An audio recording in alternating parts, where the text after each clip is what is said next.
just the main focus here, the task at hand, just trying to win, get home court advantage tonight? Yeah, we just honestly want to win. We have to really come out and set the tone, come out, be the aggressor, and you know try to do all the right things to give ourselves an opportunity to win. If we do that, I think we'll put ourselves in a great position to come out successful tonight. So just the most important thing, you guys had a couple games where maybe not played how you guys can, but go into the playoffs playing the way you guys can.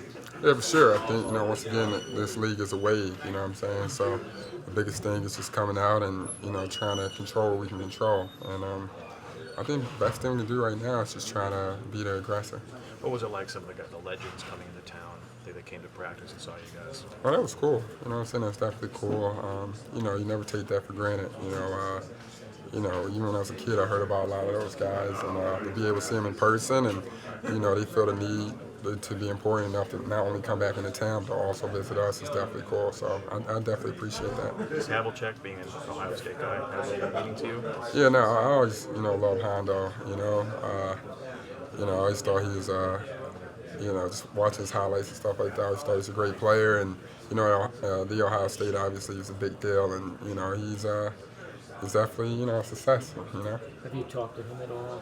Now, last time I spoke to him was like the 50-year anniversary at the Ohio State, so I was able to have a one-on-one conversation with him, and he's super cool, a great guy, and obviously we just shot the shit.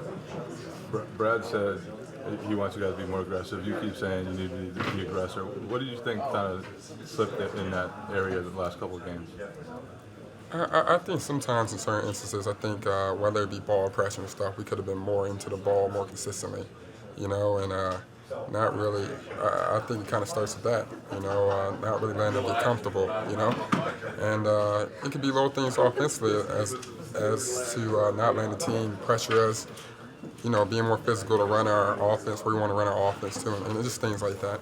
According to Synergy Sports data, you rank as one of the best overall defenders in the NBA this year. What changed for you on that end to really take your game to that level? I don't know. I was trying. Shit, I was definitely trying. Maybe I try a little bit harder. I don't know. I mean, I really wanted to, focus on, getting better at the defensive end, and I think getting in better shape, and I slimmed down a little bit as well.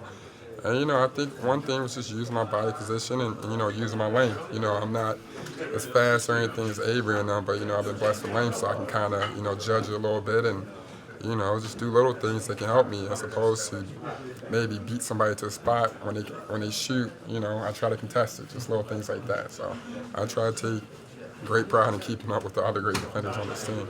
Sullinger and R.J. Hunter tweeted their support for you as Sixth Man of the Year. Do you feel like defense is a little bit overlooked for something like that vote? I think when I do stuff, it's always overlooked. So I think when I do stuff, it's damn near borderline a fluke, and then the guy in the next town or so, they're like, he does this, he does that, and it's like, is this a joke? So whatever I do is unpopular, so I'm used to that. So, but I definitely appreciate my teammates, and I think we have a lot of guys in this locker room who can definitely take home some individual accolades, and it's well deserved.